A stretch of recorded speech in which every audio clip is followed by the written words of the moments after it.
What's up, people? Perry here with a tutorial for you. Now, here we are in one of our tutorial worlds to talk about angles. And as you can see here, we are at our little home, and over there is our friend's house. Now, we want an easy way to get to him, so what's the best thing we do? Well, we build a bridge. But hang on a second. We have another friend over there, and we don't want them to feel left out. So let's build a bridge over to them too. Now, I could build a bridge straight across from here, or I could just take this bridge over to our other friend's place, but we want them to feel special, don't we? So why don't we just build the exact same bridge, both in size and shape, but on an angle? So how do we do that? Now, before we get into it, there's one thing you need to understand, and that is the X, Y, Z axis.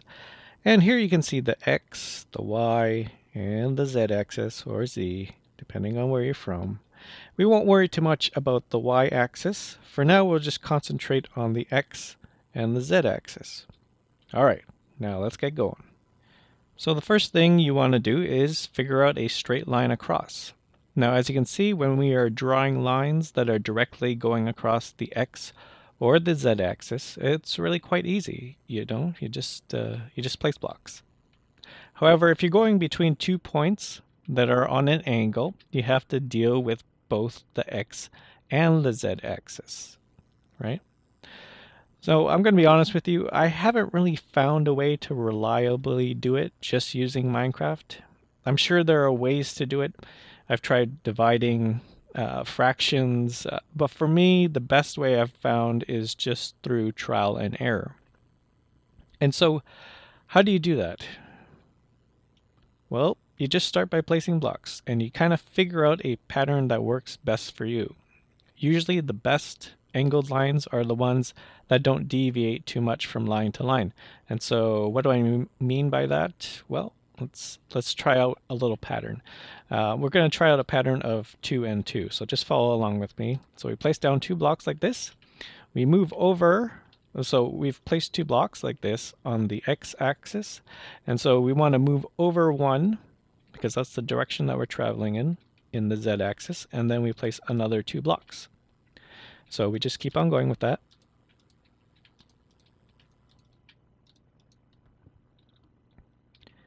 And as you can see, it's a little too far to the right, meaning we have traveled too far on the z-axis right here.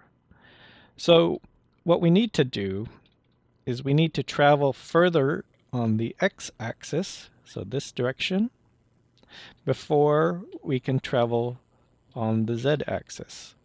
So if you're a little bit confused, I'm going to try and show you. So instead of using a pattern of 2 and 2, instead let's go with a pattern of 2 and 3. So we'll put down 2 blocks like that, and then another 3 blocks like so. So you see what we've just done here. We've traveled further on the x-axis for the same amount of travel on the z-axis, right? So let's try that out. And there you go. Now don't worry if you don't get it on your first or even the second try. Eventually you'll get it. Again, the key is to have a pattern that doesn't deviate too much from line to line. And what I mean by is that this is a line and this is a line. And it's usually best if you stay within 1 block of each line.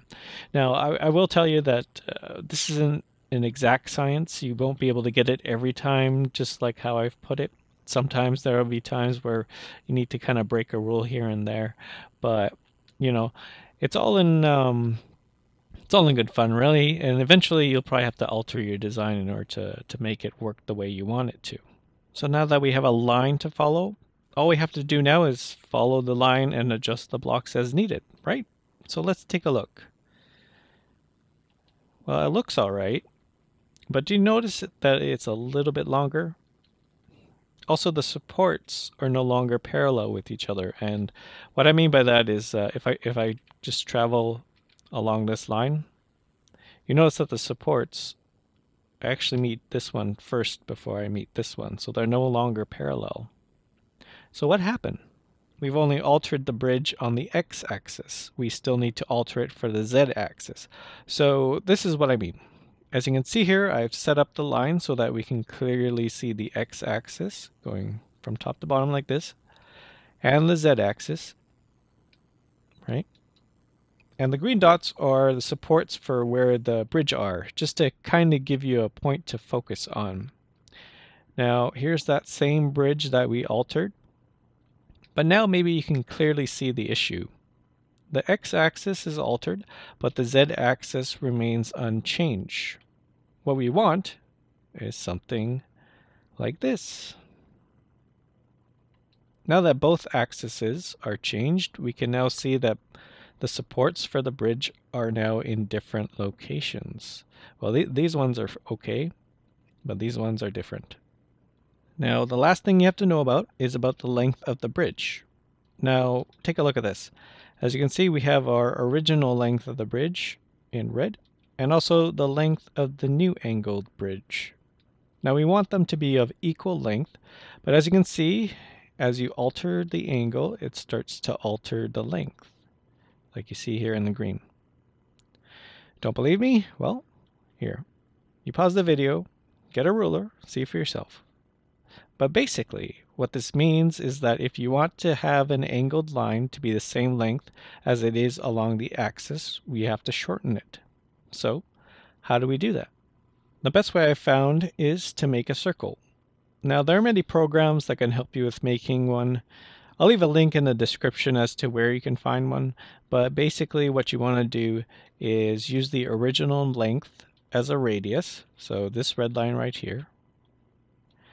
And as you can see here, the radius is the distance from the middle to the outer edge, right? So if you think about it, the radius stays the same in terms of distance no matter what you do as you go around the circle. Now take a look. Notice that green part, see it? See how it's sticking out here? It's only one block, but if we want something accurate, we have to cut that part out. But just as an example, with the yellow line, the further out you go, the more you have to cut, right? So when you're all done figuring it out, you can set up a little guide for yourself, and that's what I've done here. As you can see, I've set up the two axes, also a couple of reference points, pretty much right where those supports are. That's where I have these little reference points to kind of guide you along as you build. So when it's all said and done, we end up with something like this. So maybe our other friend won't feel so left out. Now, I will warn you, there's a bit of trial and error with this. Sometimes things don't work out exactly as you plan it, especially with the more decorative blocks. And I personally had my own troubles figuring this out, but hopefully this is something to kind of get you started. Now, don't think that this is just something that has to do with bridges. We can also use it in buildings, and if you want to make tunnels too, just substitute the z-axis for the y-axis. So there you go. I hope you found this useful. Feel free to leave a comment below of what you think of it. Leave a like if you so choose. It really helps me out a lot, and if you want to keep up to date on everything that goes on in my channel, be sure to hit that subscribe button. So that's it for me.